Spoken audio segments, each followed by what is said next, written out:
After finally managing to steer the conversation away from Violet Sullivan and cheer Olivia up, she asked, "What are you doing out here?" Michael Thompson pointed to a bowl of beef jerky on the ground. "I felt a little awkward hanging around inside your house, so I came out for some fresh air. And a bribe, buddy." "Bribe?" Olivia followed his gaze and saw the bowl of beef jerky too. She just didn't understand what Michael meant by bribe. Michael Thompson said seriously, "Yeah, bribe. Think about it. Back when Romeo wanted to run off with Juliet, if her family had a guard dog like Buddy here, would Romeo have ever pulled it off? He'd climb the wall and get his butt bitten. So, I'm getting friendly with him now. That way, when I come climbing your wall later, at least he won't bark at me." You're planning to climb our wall? Who are you trying to run off with?" Olivia lowered her head shyly. Michael Thompson glanced around, made sure no one was watching, and leaned close to her ear. Olivia sensed him getting closer and instinctively wanted to pull back, but after a moment's hesitation, she closed her eyes, as if resigned. She heard Michael whisper, "Your grandfather has a lot of antiques and paintings in his study. I saw them. Some real treasures in there. Hey, why are you pouting?" "Michael Thompson." The sound of a girl's furious, embarrassed, teeth-gritting voice echoed through the yard as two figures chased each other, one after the other. In a study on the second floor of the Sullivan house, Arthur Sullivan stood by the window, watching the scene below. He smiled, shook his head, and let the curtain fall. After leaving the Sullivan house, Olivia didn't have the driver take Michael straight home. Instead, she started walking with him through the night streets. Michael wasn't exactly thrilled, hugging his arms and hunching his shoulders. "Why are you dragging me around? It's freezing. Didn't you say you want a late-night snack?" "What? I was just kidding.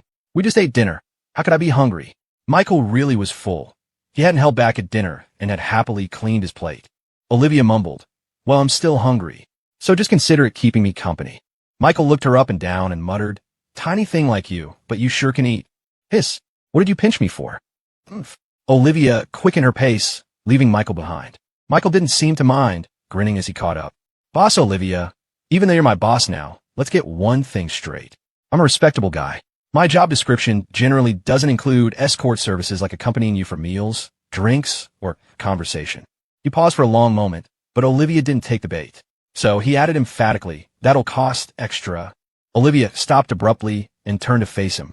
She suddenly broke into a brilliant smile and beckoned sweetly. "Michael Thompson, come here." But Michael, seeing her fist slowly clenching, quickly backtracked. "Never mind. Consider this one on the house. Get over here. Don't run." To Michael's surprise, the place Olivia took him for a late-night snack was the same little meatball sub shop he'd taken her to before. The shop wasn't far from the Sullivans' neighborhood. Michael remembered how Olivia had clearly seemed uncomfortable the first time they came, so he was surprised she'd chosen to bring him back here. They went inside and sat down. Olivia ordered, "2 meatball subs, please. 1 large, no cilantro, and 1 small. And 2 deviled eggs." "Coming right up," the owner replied and started preparing their food. After ordering, Olivia turned and saw Michael sitting quite far away, rubbing his ear where she'd pinched him. "Why are you sitting way over there?" "Distance lends enchantment. Come sit over here across from me. I'm not going to do anything. My mom always said the prettier the woman, the better she lies." That was Zhang Wuji's mom who said that. My mom said it too. Their exchange made the owner, who was putting the meatball subs together, chuckle. Olivia frowned slightly and tapped her foot lightly. Only then did Michael reluctantly move to sit across from her, muttering, "Fine." Besides, Zhang Wuji didn't listen to his mother in the end anyway. Seeing the owner trying to hide a smile, Olivia felt a little embarrassed and lightly kicked Michael under the table. They chatted for a while longer. Olivia was mostly curious about why her grandfather had called Michael into the study alone, and Michael answered her questions openly. While they were talking, the owner brought their food. Olivia ate in small bites, sneaking glances at Michael. Seeing that he hadn't touched the deviled eggs on the small plate, she couldn't help asking, "Aren't you going to eat that?" Michael glanced at it. "I'm not really hungry. You have it. I ordered it for you." "All right." He put down his spoon and started peeling one of the deviled eggs. Just as he finished peeling and was about to scoop out the yolk, he suddenly remembered what happened last time. Right, better not do anything too familiar around Olivia. Don't want her to get annoyed. With that thought, he started to pop the whole peeled egg into his mouth. But before it reached his lips, he looked up and saw Olivia staring intently at him. "What? Don't you dislike the egg whites?" Actually, he liked them. Michael could only slowly scoop out the yolk and eat it, putting the egg white back on the small plate. Olivia nonchalantly picked up the egg white. As she put it in her mouth, she saw Michael watching her and turned her head away, so he couldn't see her eating. It's not good to waste food. Michael watched her eat. Once he saw she'd swallowed, he said, I just remembered. Earlier at your place, I was listening to music while I used the bathroom, and I forgot to wash my hand when I came out. Cough, cough. Olivia almost choked, clapping a hand over her mouth. Michael kindly handed her a glass of water, smiling. I'm kidding. Olivia took a sip of water, relieved. How could I possibly listen to music in the bathroom? So the part about not washing his hands was true? Olivia was so angry her hands trembled. Even if she knew he was just teasing her, she was still mad. She put down her glass, her eyes turning red as she said plaintively, Michael Thompson, can you please try not to make me mad so often? The confession, switching shifts. He says he likes me, but he doesn't do anything. She'd clearly been upset today and had wanted to talk to Michael about it, wanted him to comfort her. But instead, he just made her angry again. Olivia was feeling miserable, and then she looked up and saw Michael bent over a notebook, drawing, apparently not having heard a word she said. Seriously? Now, her emotions flared instantly, like a volcano about to erupt. But before she could explode, Michael turned the notebook around. On the page was a drawing of a cute little raccoon kowtowing, with a speech bubble next to it. I'm sorry. Michael flipped the page. On the next one, the little raccoon was whipping a cartoon version of Michael himself. The caption read, I'll teach him a lesson for you. He flipped another page. This time, the raccoon was holding out a flower. A little flower for you. Don't be mad anymore. Olivia stared at the notebook, momentarily forgetting her anger. Michael asked quietly, should we add a clause to the contract? Do not anger the boss. She burst out laughing, her smile radiant. Yes, angering the boss means a pay cut. Yes, Sullivan the slave driver. He always managed to make her mad, but he also knew best how to make her happy again. The next day, Michael Thompson deliberately woke up extra early for school. It was still dark out, but he was wide awake as he got ready to leave. He even turned down his uncle, who had planned to drive Emily Thompson to school and give Michael a ride too. There was, of course, a reason he was up so early. Instead of heading straight for the bus stop, Michael Thompson went directly to the Bank of America branch in town. Olivia Sullivan had given him the startup capital he'd been dreaming of yesterday. Although she hadn't mentioned how much was on the card, and Michael had been tactful enough not to ask, that didn't mean he wasn't curious. Naturally, the bank wasn't open yet at this hour, but there was an ATM right next to it. He inserted the card into the ATM, entered the PIN, 6 8s, and quickly checked the balance. Ones, tens, hundreds, thousands. 100,000. Wow, Olivia really is generous. $100,000. For a high school student, that was an unimaginable fortune. But Olivia Sullivan had just given it to him, so casually. The trust felt a bit baffling to Michael Thompson. Staring at the balance on the screen, Michael Thompson started calculating how he should use this money. Honestly, it wasn't a huge amount for his future plans, but for the short term, it was enough. He was still just a high school student after all. Trying to make big moves in high school wasn't realistic.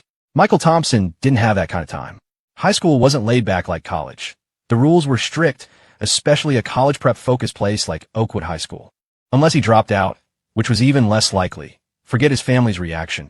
He himself was still dreaming of getting into the Rhode Island School of Design, finally shedding his self-taught background and becoming a properly trained professional.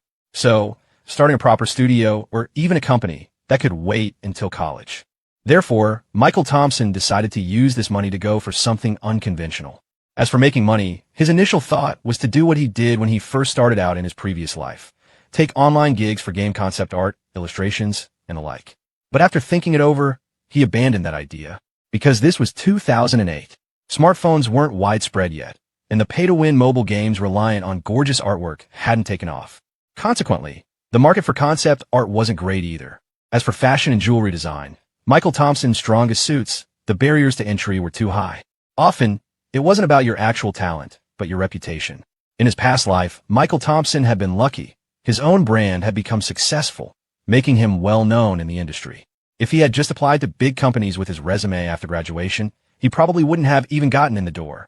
Originally, he planned to start with his uncle Ben Thompson's clothing factory, drum up orders, handle production, and replicate his path to success from his previous life. But the system he'd acquired after being reborn gave him the chance to try something unconventional. And that unconventional path was stone gambling. After arriving at school, Michael Thompson went to his former honors class, looking for Jake Wilson, but Jake hadn't arrived yet. Olivia Sullivan, however, was already in the classroom, busy memorizing English vocabulary. She was focused on her book and didn't notice Michael Thompson peering in from the doorway. But Claire Evans, who was erasing the blackboard, saw him and called out teasingly to Olivia, "Olivia, Michael Thompson's here for you." Michael Thompson froze for a second. He wasn't here for Olivia Sullivan. A wave of teasing erupted in the classroom. Blushing, Olivia Sullivan stood up and quickly walked out into the hallway. "Don't come looking for me in the classroom," she whispered, clearly embarrassed, but her expression wasn't truly angry, more like a playful pout. After a moment, she asked, "Have you eaten breakfast yet? If you're offering, boss, I can definitely make some room. After all, you pay so well, I'm practically at your beck and call." Michael Thompson said with a completely straight face, "You're never serious." Olivia Sullivan retorted, annoyed. "So, what'd you come here for?" "Actually, Michael Thompson started to explain, but changed his mind mid-sentence. "Well, didn't I make you angry yesterday? So I can see if my big boss has cooled down yet." Unexpectedly, something in that sentence seemed to set Olivia Sullivan off. The hint of a smile vanished, and her expression instantly turned cold. "If there's nothing else, I'm going back inside." With that, Olivia Sullivan turned and went back into the classroom, leaving Michael Thompson standing outside, completely bewildered. High school Olivia. Was she always this moody? Was her period lasting this long? Hadn't it passed yet? Seeing Olivia come back in, Claire Evans eagerly started gossiping. "What happened? What did your Michael Thompson want?" "What do you mean, my Michael? He has nothing to do with me." Olivia Sullivan plopped back in her seat, fuming. "Claire, don't say things like that next time. He wasn't even here to see me." Apparently, she had heard Michael Thompson's thoughts and knew he hadn't come looking for her at all, but for Jake Wilson. And he was actually thinking about not wanting to be associated with me at school. That's outrageous. Clearly, the young woman had conveniently forgotten that just yesterday, she herself had resolved not to date in high school and to keep her distance from Michael Thompson at school to stop any further misunderstandings among their classmates. Michael Thompson needed to find Jake Wilson mainly because he wanted to ask Jake to go downtown with him over the weekend to buy a phone and a computer. Now that he had money, these are the first two things he needed to get. He sought out Jake for two reasons. First, Jake's uncle owned an electronics store in the city's computer mall, meaning he could get a good discount. Second, he needed to coordinate their story with Jake, so if his mom found out, he could claim Jake had lent him the items. Saturday arrived quickly. In the afternoon, Jake Wilson and Michael Thompson went to the computer mall and bought the phone and computer. The phone was a new Nokia smartphone, costing around $3,000. As for the computer, Michael Thompson didn't buy a desktop. He opted for a laptop, spending over $8,000. On their way out, Jake Wilson kept complaining that for the money spent on the laptop, he could have bought a desktop with significantly better performance for the same price. But Michael Thompson had no choice. How could he possibly get a desktop computer in a house? Margaret Thompson would turn into Mrs. Thompson, ready with a needle, and wouldn't rest until she interrogated him about where the money came from. He couldn't exactly say he'd skillfully extracted it from a little rich girl's pocket. Could he? If he did that, Jake Wilson could probably expect an invitation to the Thompson family funeral banquet the very next day. After Michael Thompson got a SIM card from the mobile carrier store, it was dinner time, so he treated Jake Wilson to a meal at a diner. "Jake, you know what to say if anyone asks, right?" Yeah, I lent them to you." Jake Wilson replied nonchalantly, grabbing a beer bottle and popping the cap off with his teeth. He poured some into a disposable cup for himself, then looked at Michael Thompson. "I'm having beer, and you're drinking Horizon organic milk? It's freezing out. You'll freeze your ass off, idiot." Michael Thompson retorted, taking another sip of his Horizon organic milk. Jake Wilson didn't get mad, just chuckled and drank his beer. "Seriously, Michael," he asked curiously, "where'd you get this money?" Michael Thompson glanced at him. "Want the truth or a lie?" Jake Wilson's eyes widened. "The truth, obviously. A woman gave it to me." Jake Wilson nearly sprayed Michael Thompson's face with beer. Michael Thompson grabbed a napkin and wiped the table in disgust. "Seriously? Have some hygiene." Jake Wilson stared, incredulous. "Michael, if you're in trouble, you can tell me, man. You didn't have to sell your body, did you? How old was she?" "A 16-year-old beauty rolling in dough." "Michael, if you're just messing with me like this, don't expect me to keep your secret. See? Nobody believes the truth these days." Michael Thompson sighed. "Okay, fine, I was kidding. I knew it." Jake Wilson breathed a sigh of relief and took another drink of beer. "Actually, I sold a kidney. PFF-MMPH. This time, Michael Thompson was ready. He quickly clamped a hand over Jake's mouth, managing to stifle the impending spray. Jake Wilson angrily pushed his hand away. What is it really? If you don't tell me, I'm telling Aunt Margaret Thompson. I want it on a scratch-off. Michael Thompson's expression turned serious. If you don't believe me this time, there's nothing I can do, he emphasized. Seeing how serious he looked, Jake Wilson stared for a moment, then exclaimed, Seriously? How much did you win? Pretty much gone after buying this stuff. Holy crap, that's still over $10,000. Jake Wilson thought for a second. Wait a minute. Do scratch-offs even have prizes over $10,000? Especially such an exact amount. You have to pay taxes. Oh right. Jake Wilson quickly dropped his suspicions and started excitedly pestering Michael Thompson about which lottery retailer he bought it from, hoping to catch some leftover luck himself, maybe even win enough for a new computer. Michael Thompson fed him some nonsense, then deliberately brought up Emily Thompson, successfully diverting the conversation away from the lottery winnings. On Sunday, Emily Thompson was sitting on her bed in her room, holding her younger cousin, watching Michael Thompson standing on a desk fiddling with a router. Michael, I think the internet's fine. Do we really need a new router? Yours is just a wire connection. This one has Wi-Fi, so phones can connect too. Makes it easier to use the internet at home. Michael Thompson swapped in a new router he'd bought for over $200.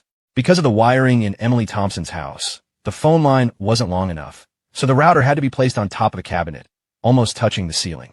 Michael Thompson had to stand on the desk to do the high-altitude work, breaking a sweat in the process.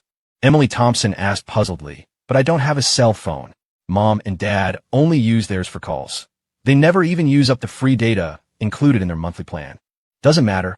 Anyway, your house is the only one with a computer around here. It'd be a waste not to install the router here, and it's not like it cost you anything. Michael Thompson lied to Emily Thompson, saying he'd won the router in a raffle during a store promotion when he and Jake Wilson were shopping at the computer mall yesterday. Emily Thompson, always thrilled by a freebie, beamed when she heard it was free, her eyes curving into crescents. Oh right, well, go ahead and install it then, she said with a smile. It's all installed now. Check if the internet's working. As Michael Thompson turned on the computer and waited for it to boot up, Emily Thompson was called downstairs by Aunt Maggie, leaving the younger cousin in his care. After confirming the computer was working fine, Michael Thompson thought for a moment and sent a message to Olivia Sullivan via Messenger. Bought a phone. My number is 555 XXX XXXX. Call me if you need anything. He had already given the number for his new phone to Jake Wilson. Besides him, Olivia Sullivan was the only other person he'd notified. Olivia Sullivan didn't reply immediately. Her profile picture was grayed out, so she was probably offline. Michael Thompson didn't mind. As he was about to shut down the computer, he noticed the younger cousin leaning against his leg, staring up at him with wide, dark eyes. He smiled and reached down to pick the cousin up. Come here, let big brother hold you. But unexpectedly, the younger cousin patted away on bare little feet, saying, No, big brother's smelly. The expression on Michael Thompson's face turned instantly awkward, a mix of amusement and embarrassment. After getting home and taking a shower, Michael Thompson eagerly went back to his room and took the new laptop out of his backpack. Although the laptop came with a free mouse, Michael Thompson wasn't very comfortable using it. Guess I need to buy some peripherals. But this small desk doesn't seem big enough. Why did Mom buy such a huge bed? There's no room left for a proper desk. Michael Thompson had been bummed about this for a while, but there was no point mentioning it to his mom. She'd just retort, Find yourself a wife sooner, then the bed won't be wasted.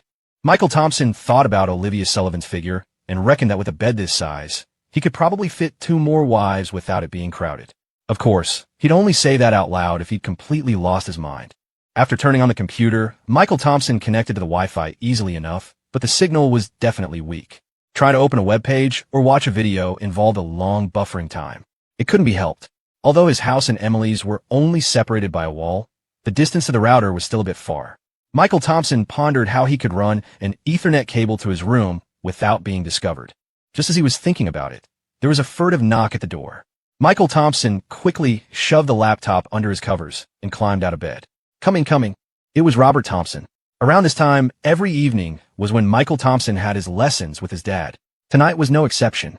Father and son crept down to the first floor living room and turned on a small lamp. Robert Thompson whispered, Did you bring the item? Got it. Michael Thompson whispered back. Inspect the goods. Payment upon delivery. Robert Thompson gave him a flick on the head. I'm teaching you, and you're asking me for money? Shouldn't you be paying tuition? Michael Thompson rubbed his head, exasperated. Dad, I was just playing along with the mood. Keep it down. Your mom's not sound asleep yet. Don't wake her. Got it, got it. Michael Thompson took a small square seal out of his pocket and handed it to Robert Thompson. Robert Thompson took the seal, turned it over to look at the carving, and though his face didn't show it, he was inwardly surprised. His son's talent for carving was progressing faster than he had imagined. Just a few days ago, he barely knew how to hold the carving knife properly, but now, the characters he carved already looked quite decent, comparable to an apprentice with 2 years of training. Carving, much like calligraphy, starts with the basics like lettering. Anyone can pick up a brush, but it takes a master to truly excel. It's easy to start, but mastery is another story. Robert Thompson was surprised by how quickly his son, Michael, was picking it up much faster than he had when he first started. Could his son actually have a knack for this? The thought sparked something in Robert. He'd initially assumed Michael was just curious, figuring he'd drop it once the novelty wore off, so he hadn't planned on serious training. After all, his mother, Margaret Thompson, had always pushed for Michael to go to college, maybe stay in a big city, or get a secure government job in the civil service. She clearly didn't want him following in his father's footsteps, enduring the hardships of the craft. Robert actually made good money from his work, but as the saying goes, the grass is always greener. People outside a trade rarely understand its difficulties and imagine other jobs are easier. Margaret was exactly like that. She'd rather see Michael earning a modest salary as a civil servant than inhaling stone dust in a workshop. Sitting in an air-conditioned office, drinking tea, reading the paper, wasn't that the life? Plus, government jobs came with good benefits, job security, and a 401k plan. So, Margaret was firmly against Michael learning carving. Robert had initially sided with his wife, but seeing Michael's genuine talent changed his perspective. You couldn't just let talent like that go to waste. And Michael did have talent.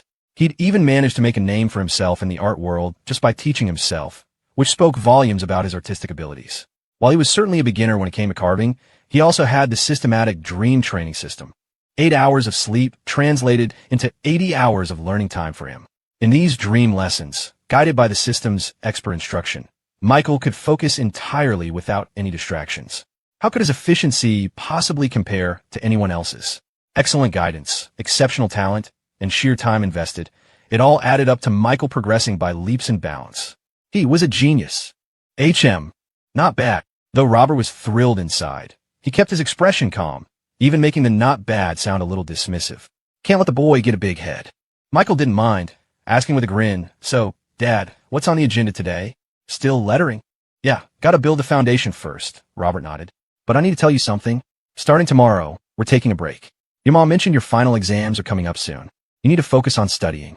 Learning this is fine, but if your schoolwork slips, you can expect to be grounded." Michael's face froze. Studying. He'd been so absorbed in carving lately, spending all his dream training time on it, that he hadn't reviewed any of his high school material. He'd forgotten most of it already. Forget staying in the top 5 of the honors class. He'd be lucky to scrape by with average grades in the art program at this rate. Suddenly, something clicked. Mom said, "Mom knows I'm learning stone carving from you." Yeah, she knows. Couldn't keep it a secret forever. Then why have we been sneaking around, whispering every day? Robert paused. It's late at night. Isn't it good to be quiet? Dad, if you didn't think of an excuse, just say so. Are you going to learn or not? If not, I'm going back to sleep. Learning. Don't get ticked off. Time flew by. Michael buckled down, tuning out the world to focus solely on his studies, or rather, on cramming high school knowledge via his dream training. This primarily manifested as sleeping through every actual class, often leaving a puddle of drool on his desk. His desk mate, Travis Miller, could only stare dumbfounded. Though Michael sat right beside him, arm to arm, it felt like he was operating in a completely different time zone. The students in the art studio program even gave Michael a new nickname, Dream Boy, a play on Sleeping Beauty. Ms. Evans frequently hauled Michael to her office by the ear for this, but his attitude was always one of sincere apologies, zero intention of changing. He couldn't help it. He was desperate. Finals were looming, and to avoid being grounded, he had to cram in every possible second of dream training. While Michael was racing against the clock, Olivia Sullivan was feeling down. She was starting to think Michael Thompson was a total jerk. Ever since she'd given him that card, he hadn't come looking for her once. The reality of it stung. Olivia began to question herself. Did he actually like her? Or just her money? Was she really that unappealing?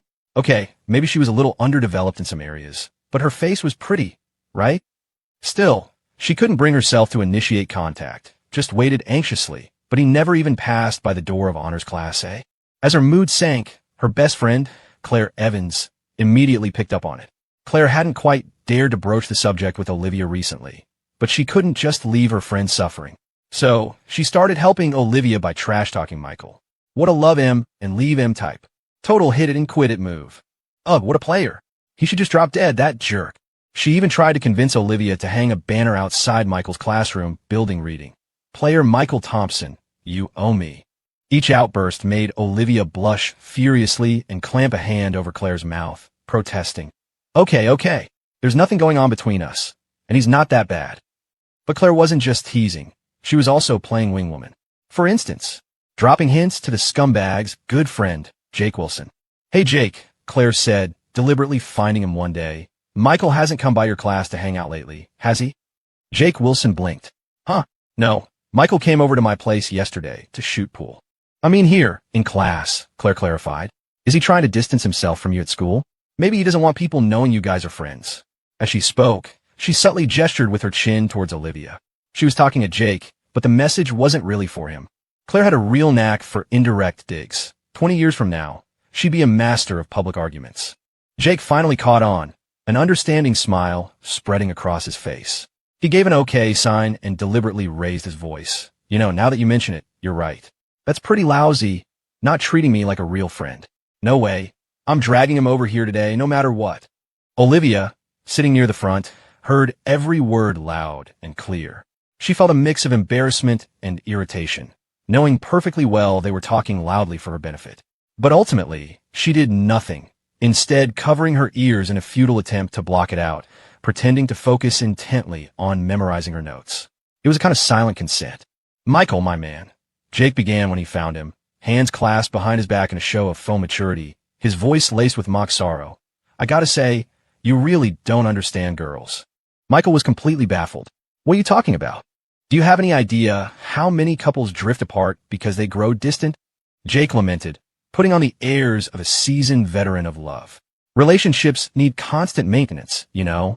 If Michael hadn't known for a fact that Jake was still completely inexperienced, he might have actually fallen for the act. "Seriously, what the hell is wrong with you today? Did you take the wrong pills or something?" Michael shot back. Travis Miller sidled over, grinning. "Looks like Dream Boy's got some relationship drama." Michael waved him away dismissively like a fly. "Get lost, Travis. This doesn't concern you. I'm focused on my studies. Haven't you heard? There's beauty in books. Knowledge is my wife now." "Oh yeah," Travis retorted. "Is there a single textbook you own that isn't soaked in drool? Hey, when you marry a wife, you gotta kiss her, right? It's called deep affection. Let's see. English, math, science. Wow, quite the hair you've got there, Dream Boy." Damn right. Michael figured Jake was just shooting the breeze and didn't think much of it, casually bantering back and forth with Travis. Just then, a girl with glasses and a round face walked up to Michael's desk, tapped it, and said cheerfully, "Dream Boy, time a hand in your homework." "Here," Michael said, handing it over. "You may withdraw, servant girl." The round-faced girl gave him a light, playful punch on the arm before taking the papers and walking off. Jake listened to the exchange, completely stunned. Michael just transferred into this class a few days ago, right? And they're already calling him Dream Boy? He scratched his head, confused, and asked Travis, "Hey Travis, why do you guys call Michael Dream Boy?" Travis burst into laughter. "Ha ha. Oh man, you have no idea." Michael, mortified, quickly cut Travis off before he could explain. He cleared his throat. "Jake, seriously, did you come here for something or not? Lunch break's almost over." Jake slapped his forehead, finally remembering his mission. He grabbed Michael's arm and started pulling him towards the door. "Come on, let's go. You're coming back to Class A with me." "Wait, why? I was going to take a nap." Michael protested. Travis immediately started hooting. Dream Boy's going off to dreamland. The surrounding students erupted in laughter. Michael shot them all the middle finger before planting a light kick on Jake's backside. "Hurry up. If you have something to say, spit it out." Jake rubbed his butt. "Dude, do you realize Claire Evans is about to hang a banner downstairs from your classroom?" Michael froze. "Hang a banner? What kind of banner? A love confession?" "Love confession my ass." Jake retorted. "You've already landed the school beauty, Olivia Sullivan. Are you trying to score Claire too? Greedy much? The day Claire actually hangs that player Michael Thompson, you owe me banner, I'll be right beside her, shouting into a megaphone." Michael's mind was still trying to catch up. "Wait, hold on. What school beauty? Olivia Sullivan, obviously. How long has it been since you even went to see her? No wonder her eyes have been all red like a rabbit's the past couple of days. I wouldn't have even known if Claire hadn't told me. Didn't I tell you? Michael glanced around and saw a ring of classmates eagerly eavesdropping. His expression immediately soured, and he dragged Jake out of the classroom. Once they were in the hallway, he hissed, "Didn't I tell you Olivia and I are not dating?"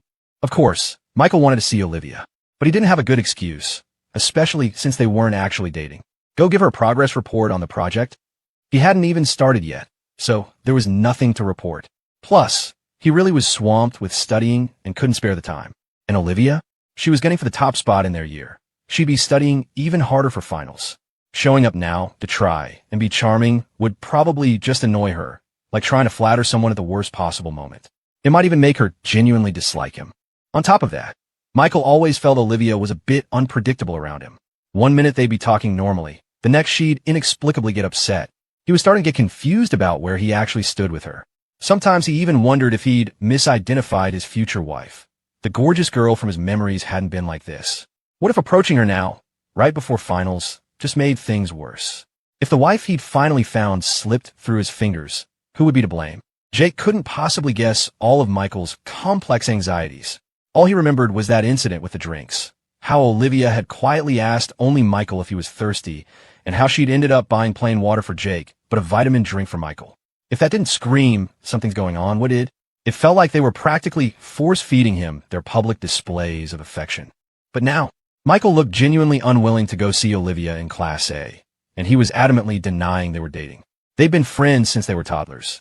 Jake felt he knew Michael well enough to tell